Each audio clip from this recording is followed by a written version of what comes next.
Hey, what's up, guys? It's Maz here, coming at you with a little bit of a different video this week. I got a podcast this week, and I got a guest with me. Heck yeah. My name's Zach Reese. I'm a junior business major here at Texas A&M. Big sports fan, love A&M sports. Second generation Aggie. Looking forward to it, Maz.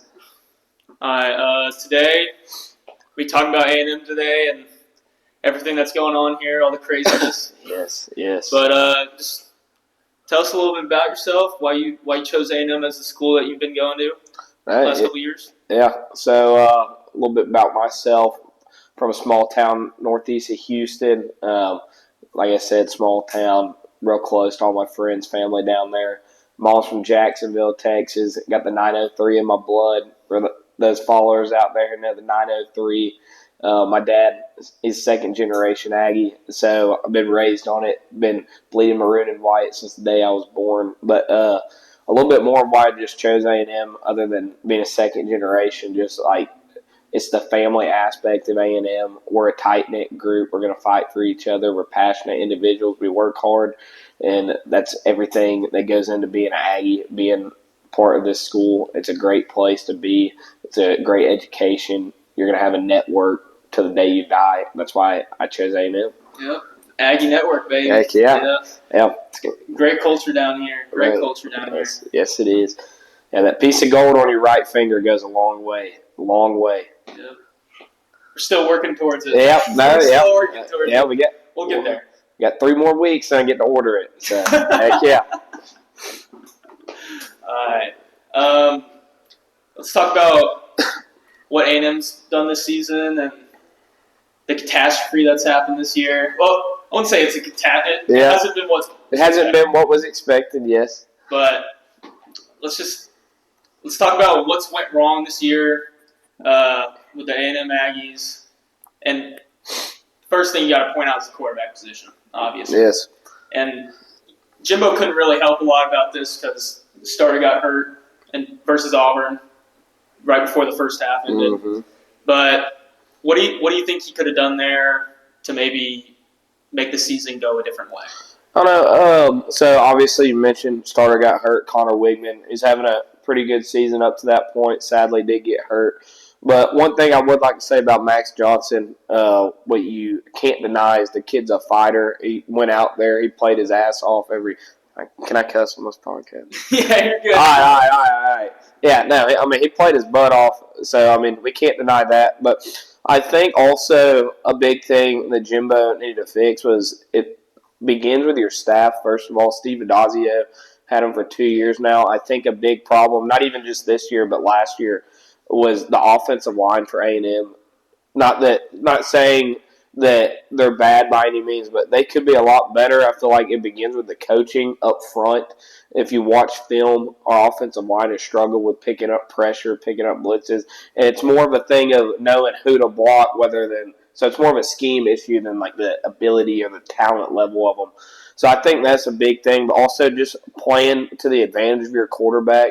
Like last week we saw with Jalen Henderson, Max Johnson was hurt last week, but with Jalen Henderson, whether it was Jimbo or Bobby Petrino calling the plays last week, we played towards Jalen Henderson's abilities. We adjusted the offense to fit him, to make him be able to make plays. I feel like Jimbo didn't really do that for Max. He was trying to make him something he wasn't. So I would say just be able to make those adjustments when your starter goes out, having those adjustments for Max, calling plays that fit his style better. There's no doubt he's a tough player. He's a tough son of a gun, for sure. Because you could tell he was dealing with injuries throughout the year, but he kept on playing because he knew that A&M needed him because without him, had a third-string quarterback in. Yes. But also, I do want to touch on the point that you talked about, the staff, his choice in the staff. I think that was the straw that broke the camel's back with Jimbo. I think the choice of Bobby Petrino as the offensive coordinator was one of the big factors that led to his firing. What do you think about the situation? Yeah, so when we did hire Bobby Petrino, I actually tweeted on my Twitter, Zachary's4 out there if you want to add. But I actually tweeted about it. He was, I think, if I remember the correct rank, he was ranked 77th in offense in the FCS at his previous school. So I was a worried at first, but I just think there was other hires out there that Jimbo could have probably got.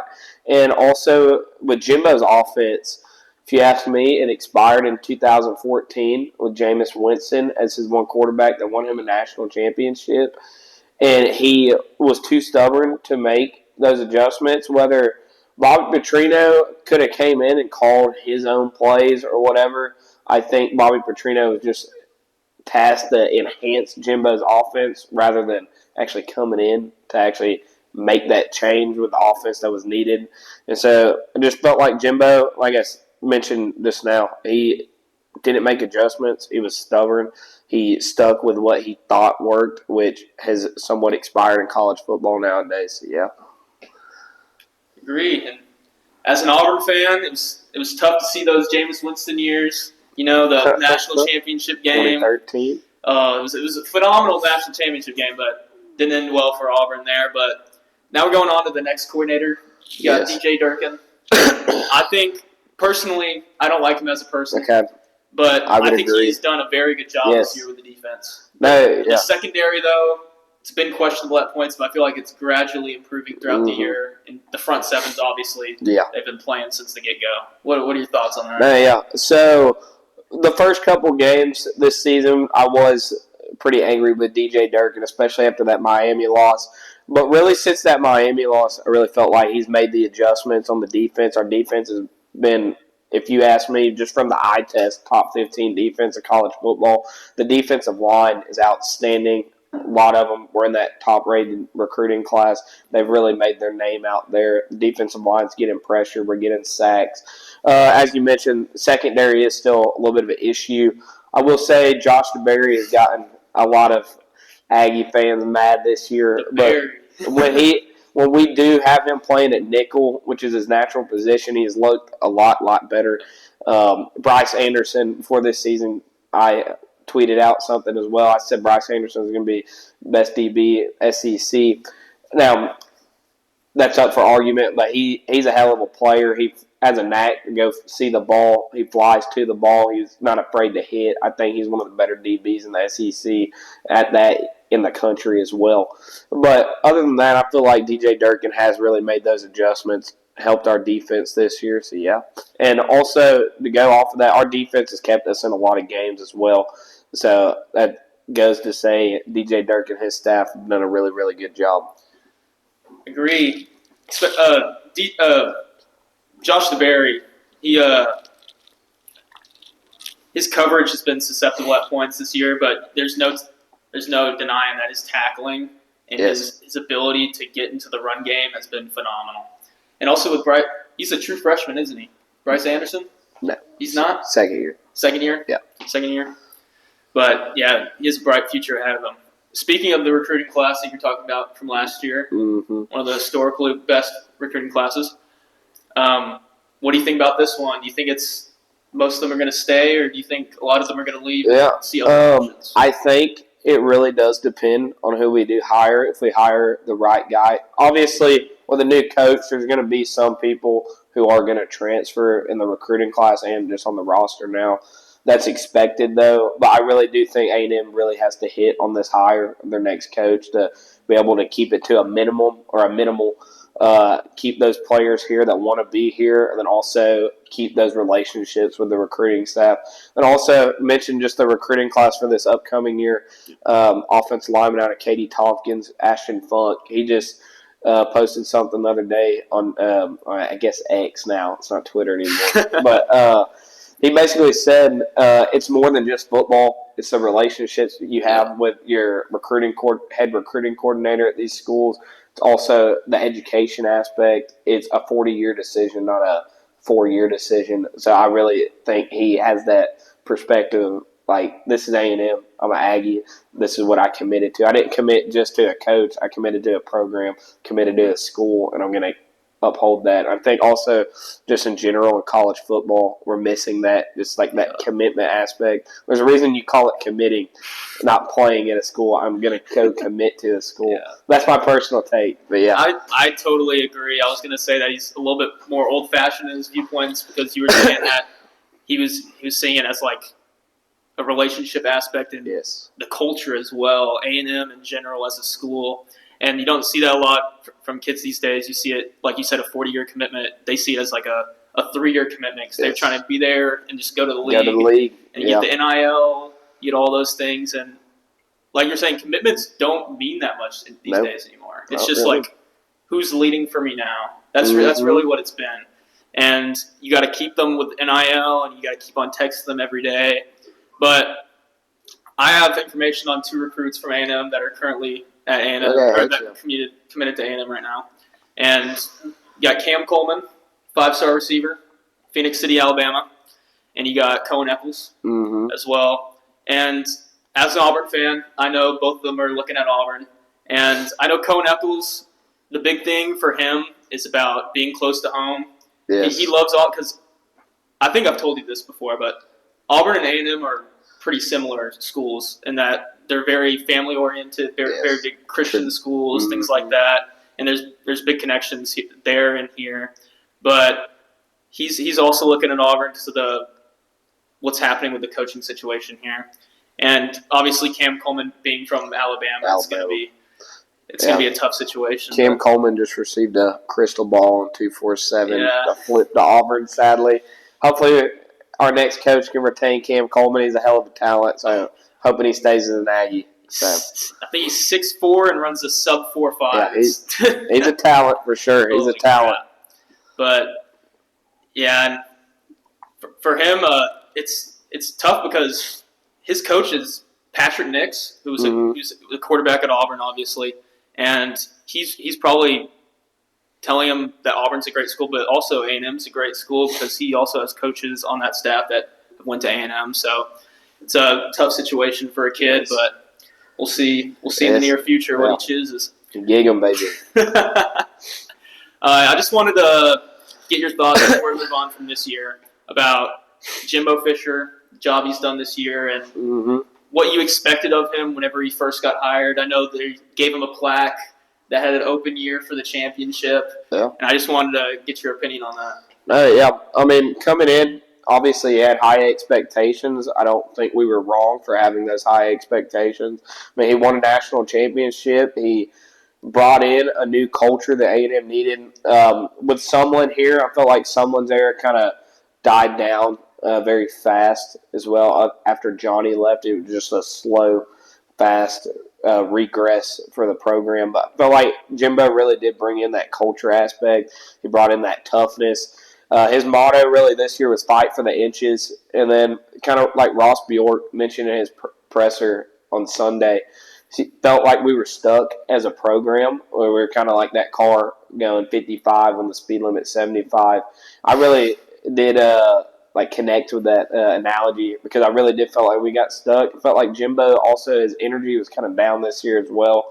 He's a great person. Respect him as a man. Respect him on that side of things. But just as a football coach and the football perspective, I felt like our program got a little stuck. Like Bjork said, he didn't make adjustments to his offense, really. I felt like his stubbornness was a really, really big part of his firing. So, yeah.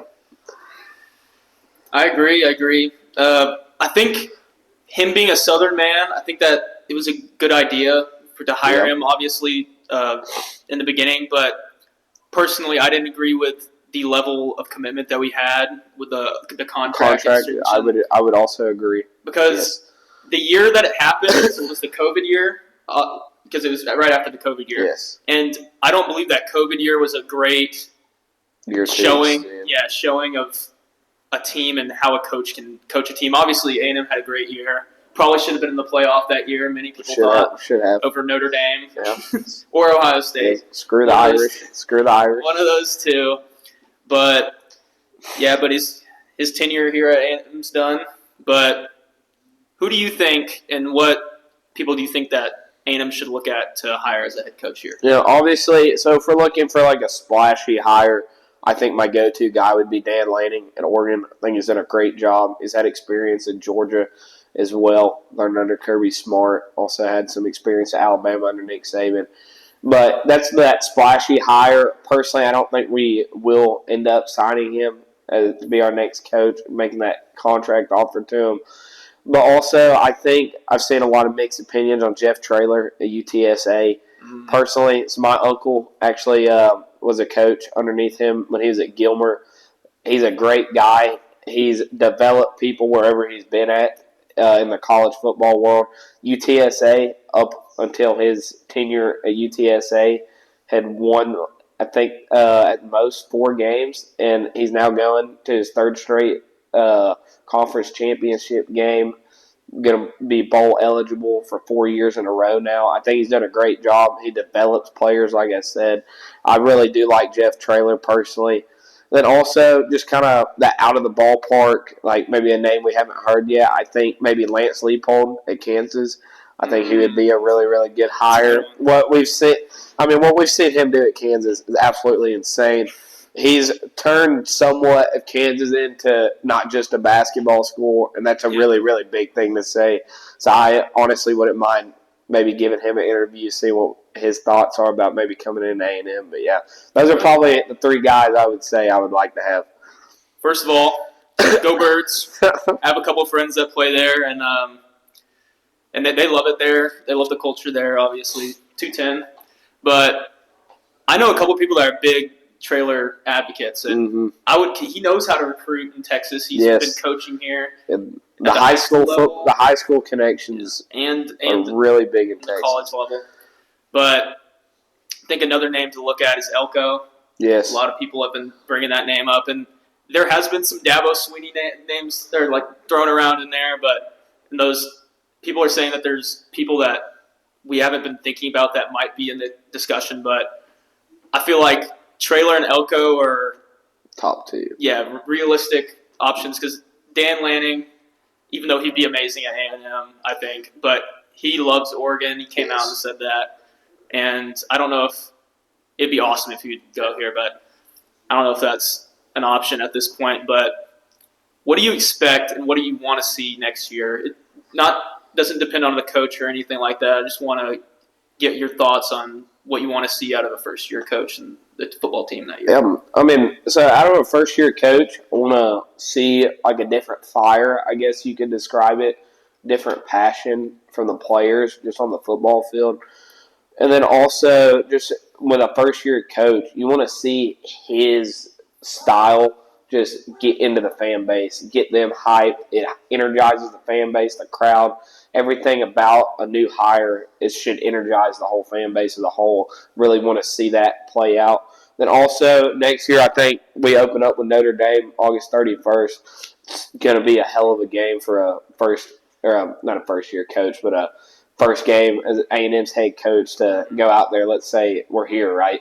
So I really think that's going to be a statement game for whoever ends up being hired at A&M. Also next year, obviously Lone Star Showdown's returning. That's going to be a really, really big game. Just from a fan perspective, being college football fans, everybody should be looking to go watch that game. But then also, it's going to be a huge game just for recruiting purposes in the state of Texas, outside of the state of Texas, and the SEC. That game's going to have really big implications on the landscape of college football in the state of Texas. So I really am just seeing that new coach just be able to kind of put their style into A&M, get people to be energized about the football program again, and then let's go beat the hell out of Texas. All right. And then that game is here, right? Yes, that game yes, it is. 2025 is here. Oh, we're for sure gone. Yeah. No doubt. We'll be there. But as you were saying, it's going to be a big thing for recruits as well. It's like not exactly what it would be, but it's like Auburn, Alabama. It's that in-state rivalry that's been going on for years. But this one it's going to be this matchup specifically in 2025 is going to be electric because it hasn't happened in so long. No, hasn't happened since 2011. It's going to be the first time in a while. Oh, yeah. Both fan bases are going to be hyped up, and obviously the implications of it for recruiting purposes is going to be huge. Bragging rights. Yeah. Yes. So if a first-year head coach can come in, beat UT, who's had a great year, and Quinn Ewers even said TU. TU, okay. That's how we refer to them down here. Yeah, TU. Quinn Ewers announced that he's coming back too. Mm-hmm. He's going to be coming back. He's been in the Heisman race at the beginning of the year before he got hurt and all those things. But it's going to be a great game to watch. Wigman's going to be A&M's quarterback most likely next year. So It's going to be fun to watch. But also, on a more specific note, I wanted to get your thoughts on what type of offense and defense that you wanted to see from a head coach. Obviously, we don't know yet because we haven't seen the offensive coordinators or the defensive coordinator hires, but just want to get your thoughts on what offense and defense you wanted to see. Yeah, I mean, so offensively, I just want to see us. I mean, obviously, I'm a little bit old-fashioned when it comes to football. I love, like, that smash-mouth football, running the football downhill, north and south, being physical. But also, you can still have that and still get the passing game involved. I think Lane Kiffin's done a really good job. Everybody sees all these trick plays he's running, them airing it out. But what makes his offense is the RPO, the run game, the play actions that open up everything we see on ESPN or on social media of all these trick plays Ole Miss is running. So just seeing like more of a modern offense, being able to have those RPOs, airing the ball out still. I think with Connor Wigman early on, we were getting the ball out of his hand really quickly. I think that really helped him. So just be able to still have that run game that opens up more of that modern passing game offensively. And defensively, personally, I think a lot of schemes work, so I don't necessarily have a preference over a scheme. I just think we need to see better play in the secondary, which is really just going to help out. Front seven spectacular right now, just seeing improvement in the secondary. Then offensively, just seeing improvement on the offensive line would be huge for the first-year coach. So, yeah. Agree with that. Oh, and I did just think about this, but another name to enter into the pool, maybe the Texas State head coach. Okay. Even though it'd be a pretty outlandish one because I think it's his first year at Texas State though, but he's done a great job turning around that program as well. But I was going to talk to you about you were talking about the smash mouth brand of football. I'm more of a spread guy myself, but another example I was going to bring up was Josh Heupel at Tennessee, especially this year, where he doesn't have the Hendon Hookers and the Jalen Hyatts. He's been pounding the ball, and he's been opening up the passing lanes with the run game as well. And Lane Kiffin, like you said, has done a great job at Ole Miss doing that. He's setting up the big plays in the pass game with the run plays, and those setup plays. And personally, defensively, I'm more of a 4-3 multi-formation guy. That's mostly what I like because it brings chaos to the field, and it brings that ability to create turnovers. And that's just my personal opinion. But moving on, who do you got in your top 4 playoffs right now? So right now, I have Georgia. This isn't any order. It's just top 4 teams. But personally, I have Georgia. I have Florida State. I have Ohio State right now. And then, personally, I think Washington's a top 4 team. I think they've looked really good. I think you can't leave them out, especially if they win the Pac-12. I think they're going to be really hard to leave out. But, personally, that's my top 4 right now. So, I'm going to give you mine. And mine hasn't changed since after week 1, after I saw Florida State beat LSU. So, I have Georgia, Michigan, Florida State, and one you might not expect, I got Oregon. Okay, I see the argument for Oregon. I think Washington's win over them right now personally puts them ahead for me. But if Oregon does end up winning out, I could really see the committee putting Oregon in the top 4. I think it would be really good for them, good for the program. But for right now, I personally have Washington over them. All right. And I have Oregon because I watched that Washington game, and there was so many opportunities for Oregon to win that game. It was at Washington as well, and I think that Pac-12 championship game between them is going to be. I think that might even be the best. It may be the best conference game, conference championship game. So it'll be fun. There's a lot of really, really good teams out there this year too. There's also a lot of like really close teams when it comes to it. So it's up to the committee really put together that top 4. But there's some possibility for some discussion, especially if Alabama wins out. Oh, no. You'll have a one-loss SEC champion, but then you have a one-loss Georgia. So it's going to be interesting. If Oregon wins out, you'd have a one-loss Pac-12 champion with Washington, one loss. Michigan, Ohio State, one of them is going to lose in the regular season. The other one wins in the Big Ten championship. what do you do in that situation? Yeah. So it's going to be interesting to see. Who do you think wins that game? Michigan, Ohio State? Personally, I think Ohio State wins. I do think they're pretty close when it comes to just a competitive level, but I also think the outside factor, a little bit of Michigan's scandal going on right now, will affect them in that big game. So I think Ohio State's my pick right now. So and I don't even know if Harbaugh's coaching that game. Don't believe he is. He won't be able to be on the sideline during the game. Coaches during the week, but not on Saturday. Yeah, that's. I'm going to have Michigan in that game. You got the home atmosphere that they're going to have. Yep. I think J.J. McCarthy's progressed so much as a quarterback this year. I think he'll be able to lead that team and lead that group. And then plus, I don't know about Kyle McCord. He's played pretty good in big games, but like to see him play a little bit better. And then you got Ryan Day, who hasn't beaten Michigan yet. I think he beats them this year. I think he pulls it off. I think he pulls it off this year. It's a 3-year streak, isn't it, or is it 2? 3. 3? Yeah. It's a 3-year streak. All right. And like you said, there's so many teams that could be put in that mix. And I want to get your take on the 12-man playoff. Yeah. The 12-team playoff, because it's showing this year that we need it, because there's so much parity in college football these days that there's not just 4 top teams that you can just throw in there anymore. Very true. Yeah.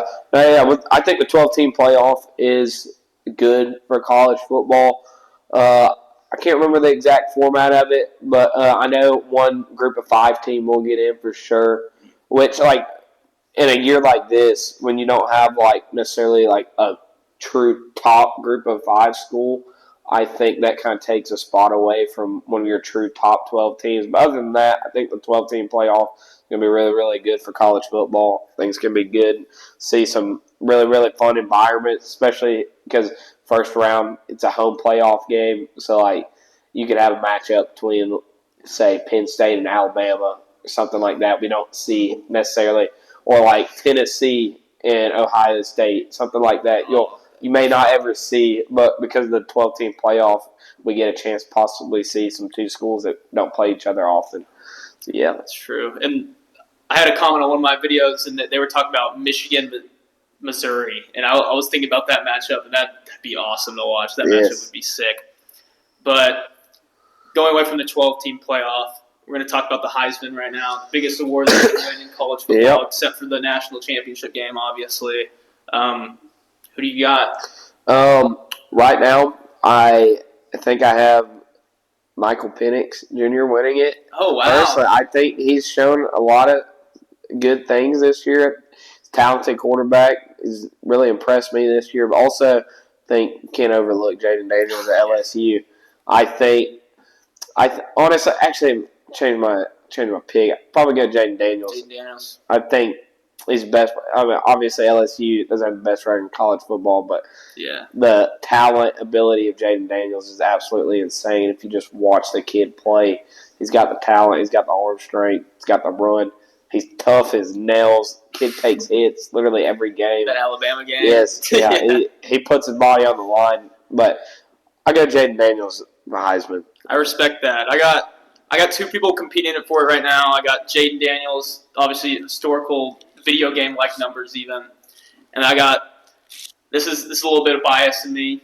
I got Bo Nix as the second, and he from an efficiency standpoint, 78% completion percentage this year, which is ridiculous in a Power 5 conference. And I think if he is able to make the playoff and lead us to the playoff after beating a team like Washington, with having Michael Penix as another competitor for the Heisman, I feel like that would do very well for him whenever it comes to the New York. Oh, yeah. I mean, I think Bo Nix had a great year. I wouldn't mind seeing him also get the Heisman. I think there's a lot of players worthy of it. Yeah. So I think they're all, like I said, worthy of it. So we'll see in December when they give the award away. So, yeah. And we have to put this into perspective. It doesn't matter. It does matter how well your team is doing, but there's been Heisman winners that have not had the best of teams that have made the playoffs and things like that. Where you had Caleb Williams last year, 11-3 USC. You had RG3 with Baylor. You had Lamar Jackson with Louisville. So there are chances that he's able to win with putting up video game like numbers with a team that isn't in the playoffs. Yeah. But that was the podcast, guys. Heck yeah. I hope you all enjoyed it. Let me know what y'all thought of my friend Zach Reese here, Bulldog. If y'all want to see him on another podcast, again, ask some questions down in the comments down below. We'll maybe get to them in the next podcast, but I'll see y'all soon. Yeah, thanks and gig 'em, baby.